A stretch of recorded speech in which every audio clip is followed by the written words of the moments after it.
Human sa positibong resulta sa pagpatambal sa Amerika, Senator Miriam Defensor Santiago gikonsiderang molansar isip pagka-presidente sa 2016 elections. Mato ni Santiago nga nahunong ang pagkatap sa cancer cells sa iyang wala nga abaga o nga baga human sa iyang hugot nga pagtuman sa iyang pagpatambal.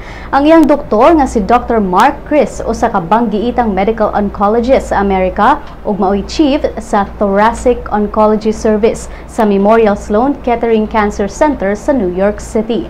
Si Santiago nalipay sa resulta sa pinakabagong survey diin apil siya sa nagunang tulo ka mga presidential balls karong 2016. Kasamtangang nag-medical leave si Santiago sa Senado tungod sa iyang lung cancer. Si Santiago hapit midaog isip presidente ni adtong 1998 elections batok kang kanhi presidente Fidel Ramos.